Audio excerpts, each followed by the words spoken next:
আসসালামু আলাইকুম। আমাদের যুক্তরাজ্যে মানে লন্ডন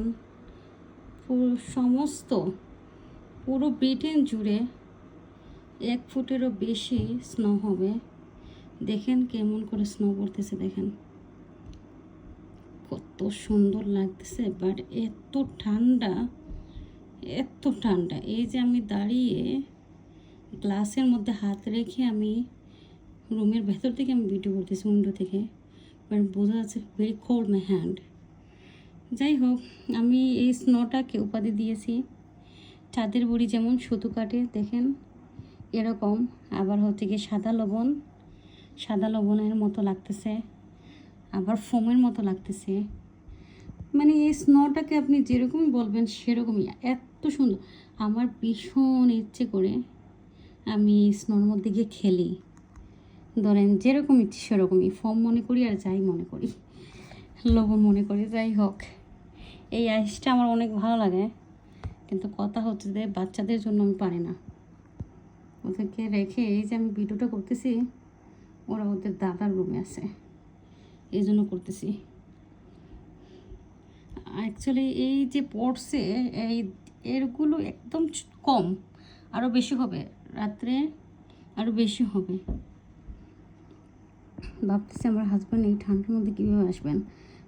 একটাও মানুষ রাস্তাঘাটে নাই, সবাই সবার ঘরের মধ্যে হিটার সেরে ফায়ারের কাছে বসে আছে। সবাই ফায়ারের কাছে বসে আছে, কেউ ফায়ার ছাড়া না, সবাই ফায়ারের কাছে। কারণ ফায়ার ছাড়া 10 মিনিটেও এই স্নোর মধ্যে কেউ থাকতে পারবে না। বয়স্ক মানুষের জন্য এখন বেশি রিস্ক এই স্নোটা।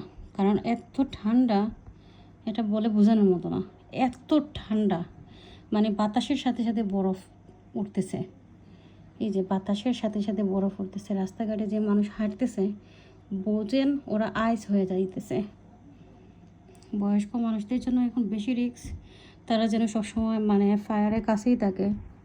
এই যে আমার হিটার ছাড়া, তারপরে হচ্ছে গিয়ে স্যানিটারি ছাড়া, ফ্যান ছাড়া, আল্লাহর রহমতে গরম হয়েছে সব কিছু, বাট তারপরেও আর কি আমার জন্য চিন্তা না। যারা রাস্তাঘাটে কাজ করে তাদের জন্য আমার চিন্তা হয়, বয়স্ক মানুষের জন্য চিন্তা হয়। আর বাচ্চাদেরকে ঠিক আছে, কাপড় চোপড় পরে দিলে আলহামদুলিল্লাহ, তো আর কত দিবে, ওরা তো খুলে ফেলে, তাই না? যাই হোক, চাঁদের বুড়ি সুতো কাটুক, লবণগুলো এভাবেই পড়ুক, আর ফোমগুলো এভাবে উড়ে আসুক। কখনো ইচ্ছে পূর্ণ করব, স্নোর মধ্যে বের হয়ে গিয়ে ইচ্ছে পূর্ণ করব। আর ইচ্ছে যেদিন পূর্ণ করব সেদিন বুঝতে হবে আমি আইসের মধ্যে একদম হসপিটাল 7 দিন থাকতে হবে আর কি। ওইটাই। মাশাআল্লাহ, লুকস সো বিউটিফুল। আমার বাবার গাড়িটার এই অবস্থা হয়েছে, আনবো করে ঘরের মধ্যে ভুলে যাই। ওর বার্থডেতে গিফট পেয়েছিল এই গাড়িটা। এই যে সাইকেলের কী অবস্থা, অনেকগুলো নিয়ে আসছে। স্নো পড়বে আর অনেক পড়বে। বয়স্ক মানুষ তো কন্টিনিউ ফায়ারের কাছে আছে।